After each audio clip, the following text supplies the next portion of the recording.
Hi everyone, welcome to week 18.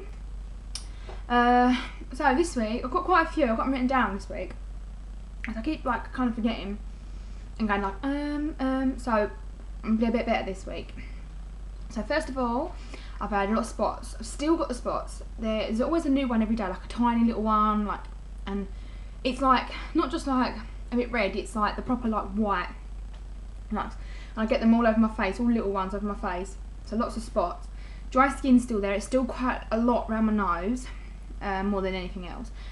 I'm still bursting for the toilet, to be honest with you. Like any little bit of like any drop of wee, I just have to go. I have to go, and I'll think, oh, bust and run there, and I get there and I just think, was that it? Like, oh, that's still. I never really had the urge to go to the toilet with my son. So yeah, that's definitely kind of especially the dry skin and the spots and the busting for the toilet. They're three symptoms that I never experienced last time. And there is something else, and I cannot believe that I even forgot to tell you last week. I felt the baby kick, and it was I should have told you in my 17-week update, but it was when I was 16 weeks and 4 days, and it was on a Friday, and it was like the week before, no, it was the day after, it was 26th of July, it was the day after our wedding. And I remember we went out shopping and I didn't feel very good, so I went and sat down, and my partner carried on shopping, and I was just sitting there reading a book. I was just sitting there like kind of like slouched back in the chair, and I felt a kick. I thought, that feels like a kick, and then I thought, no, it can't be, I'm only like 16 weeks, but that can't be. I felt it again, I was like, that is really light, but it is definitely a kick. That is definitely a kick. And it did it 3 times. And then since then I've been feeling kicks like nearly every single day.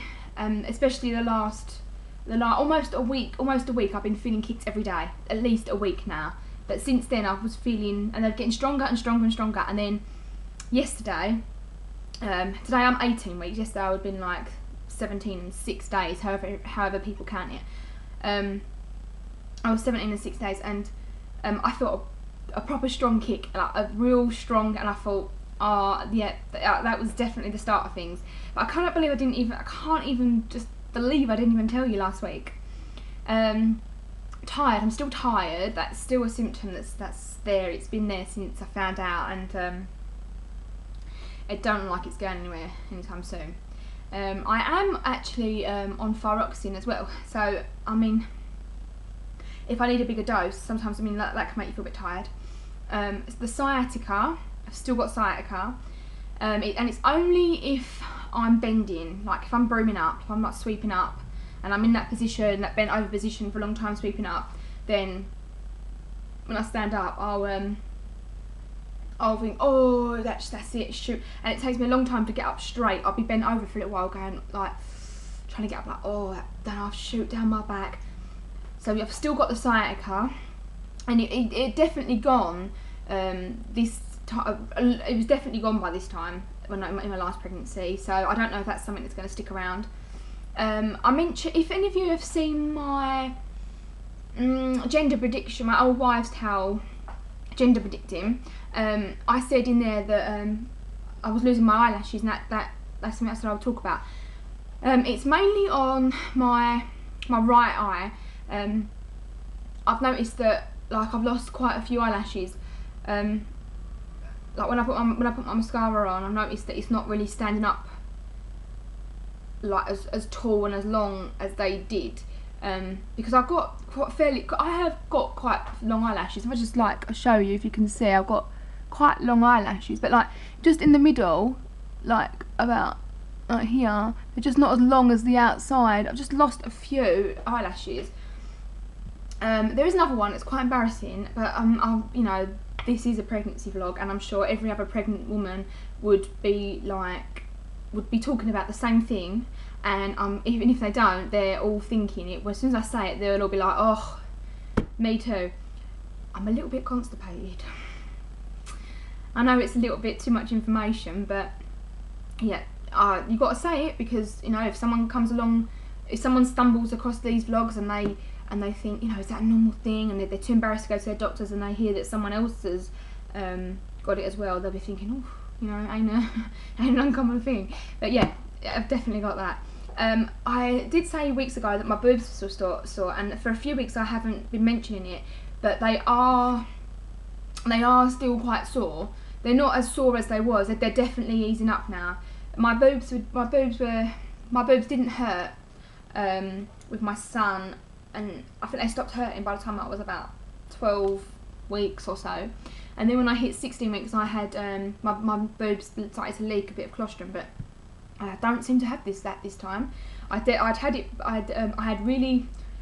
itchy nipples and they were leaking, and I remember buying a cream, and it was called Biofem, I think it was called, and it was a brilliant cream. Like, it took the itchiness away. It was lovely, and you could use it all throughout your pregnancy and all through when you were breastfeeding as well, because there was no need to wipe it off. It was, you know, it was edible, like, for the baby. It wasn't going to hurt the baby or anything like that. But yeah, but they're hurting. They're still hurting by 18 weeks this time around, which is a bit strange, because I kind of expected them to ease up at least. But they are still pretty tender, especially like if my son's giving me a cuddle in bed, he'll roll over and he'll lean on me and he'll squish, and I just think, oh, they're still painful. So yep, they are all my symptoms that I wrote down, so I'm a lot more like on point this week. So I'll show the belly and I'll measure. Now when I went to my midwife appointment, she said that the heartbeat, she found the heartbeat quite low.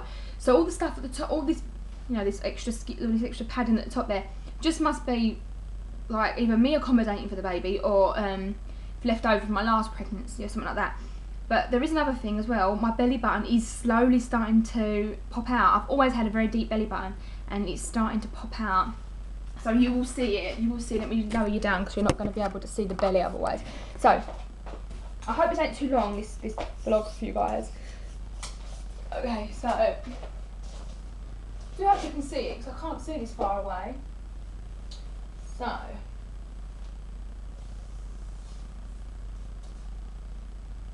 straight. So I'm going to measure from like just underneath my belly button, like where the point will be highest throughout my pregnancy.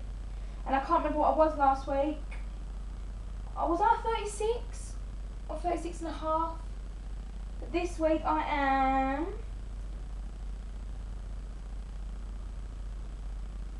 I'm a bit looser than that. I'm about 37 and a half. Yeah, about 37. I come up to about here, about there. Yeah, I'm about 37 and a half. That's inches, isn't it? Inches. I don't know the fundus height yet, because my midwife didn't measure me like that. So, oh, and another thing, one more thing before I forget. The baby is always on my left side. No matter what, like, it kicks on my left, I feel all my movements just on the left side, all on the left side of my belly button. It's never ever ever in the middle of my belly button, like, you know, like, where the belly button is. It's never like that. It's always on the left side of the belly button. And with my son, he was always on the right. So I don't know if that's because I've heard that if depending on the side that the baby implants can also tell you gender, which I'm hoping is not true, because then that kind of gives it away from me, because I really want a surprise. Kind of gives it away from me otherwise. But yeah, that's another thing I just thought I'd let you all know. So I'm going to do another video in a little while, just because this week is it's World Breastfeeding Awareness Week. Sorry, it's World Breastfeeding Week, or whatever you call it. But yes, I might do a little bit of that, just for the fact that it's breastfeeding week. So I'll look out for that, and I'll speak to you all next week for week 19.